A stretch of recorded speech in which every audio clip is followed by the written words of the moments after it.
Saya mengenal seseorang yang ketika berbicara dia cukup menguasainya. Saya menganggap dia adalah orang yang cukup dewasa dalam berpikir dan bersikap saat berbincang dengannya. Karena itu saya jadi kagum padanya.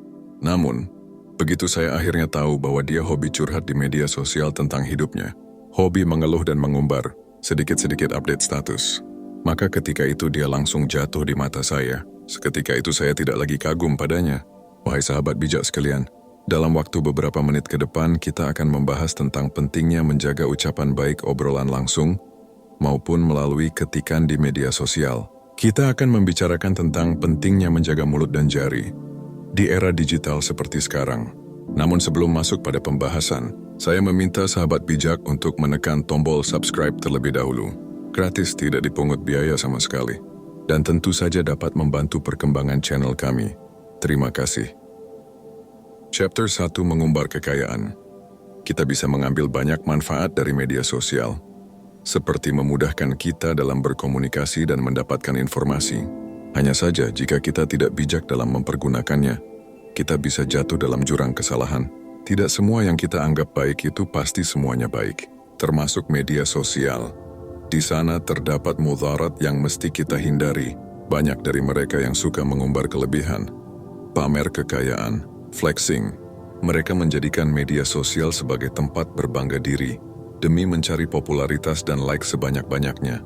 Tidak jarang kita mendapati mereka yang suka pamer mobil, rumah, uang.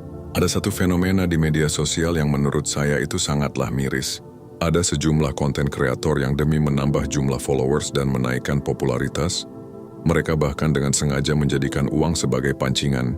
Misalnya, mereka sengaja memamerkan uang bertumpuk-tumpuk, meletakkan uang 1 koper. Tujuannya agar para penonton tertarik. Kemudian mereka meminta kepada orang-orang agar menuliskan kenapa mereka butuh uang, atau semacam harapan kalau mereka beruntung. Ketika orang-orang melihat uang dengan jumlah besar dan syaratnya cuma menuliskan sesuatu di kolom komentar, tentulah orang-orang tersebut tidak akan kesulitan sama sekali. Padahal, itu adalah kebodohan dan tidak ada manfaatnya sama sekali. Tidak cuma sekedar harapan palsu, tetapi menjadikan manusia bermental pengemis. Bayangkan, dari puluhan ribu sampai ratusan ribu, cuma ada satu yang beruntung. Sementara mereka semua berharap mereka adalah orangnya. Contoh ada yang menuliskan 500.000 buat susu anak. Bukankah itu adalah mengemis? Bedanya adalah hanya secara online saja. Kalau memang konten kreator itu baik dan berniat bersedekah, ya caranya tidak seperti itu.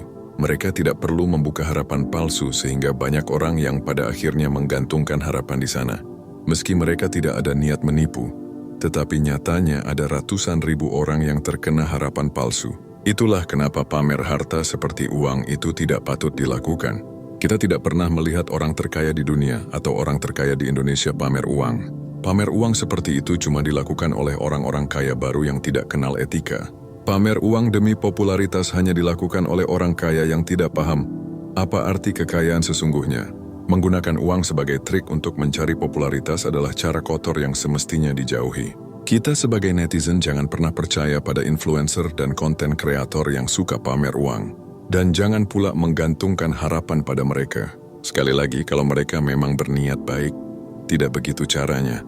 Jangan sampai kita malah jadi pengemis yang hobi berharap pada sesuatu yang mustahil. Chapter 2 Mengumbar Aurat. Ada satu platform yang di sana banyak sekali konten joget yang tidak ada manfaatnya. Mereka tidak cuma pamer harta semata, bahkan mereka pamer badan. Sengaja mereka memperlihatkan kecantikan dan pesona diri, lalu mempertontonkannya secara gratis. Mereka mengumbar kemolekan demi mendapatkan pujian. Saya pernah merenung sendiri ketika menghadapi fenomena mengerikan ini. Tapi sebelum saya cerita, saya sampaikan terlebih dahulu bahwa saya tidak pernah punya akun TikTok dan tidak pernah pula memainkannya. Meskipun memang ada juga konten bermanfaat, tetapi umumnya orang bermain TikTok itu ya karena ingin menonton konten joget. Kalau mereka memang ingin belajar, ya harusnya baca buku, bukan malah scroll berjam-jam. Alih-alih katanya mau menambah wawasan, mereka malah asyik menonton pesona wanita pemuas nafsu. Baiklah sahabat bijak sekalian, saya pernah berpikir seperti ini.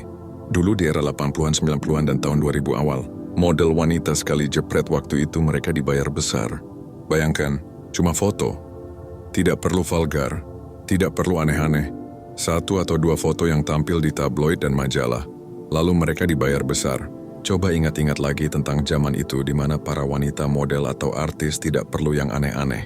Dan mereka dibayar, sekali lagi, dibayar besar.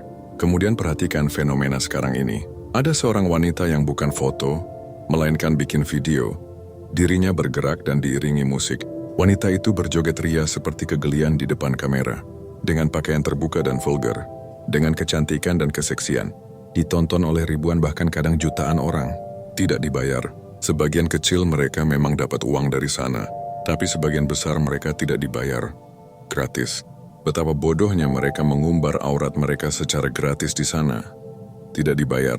Dan saya juga pernah berpikir seperti ini. Orang yang joget-joget di TikTok itu aneh bin ajaib. Begini, orang di diskotik, mereka mabok alkohol dan ekstasi. Tapi mereka biasa saja dan tidak mengumbarnya karena malu. Tapi anehnya orang-orang di TikTok minum nggak? Ekstasi enggak, dan mereka tampak lebih mabuk daripada orang-orang mabuk yang ada di dalam bioskop. Seperti itulah realitanya. Dari sekian banyak yang mereka umbar, yang paling parah adalah mengumbar aurat. Tidak ada yang lebih buruk akhlaknya daripada orang-orang yang joget di TikTok. Dan bodohnya mereka menjadikan mereka sebagai pusat hiburan secara gratis. TikTok adalah media sosial perusak moral terbesar sejauh ini. Saya berani mengatakan itu. Jadi sahabat bijak sekalian, jika ada keluarga atau teman kita yang hingga saat ini masih hobi joget TikTok, berilah mereka nasihat baik agar segera berhenti mengumbar diri di sana. Chapter 3, Mengumbar Masalah. Seperti yang saya sampai di pembukaan tadi, saya punya kenalan yang mana saya cukup menghormati dia. Karena dia begitu dewasa enak kalau diajak bicara, tidak cuka dewasa. Tetapi pergaulannya luas dan dikenal baik pula. Karena itulah saya jadi cukup kagum padanya. Hanya saja, begitu saya melihat status WA-nya tentang keluhan dan masalah pribadi, maka saat itu juga dia jatuh di mata saya.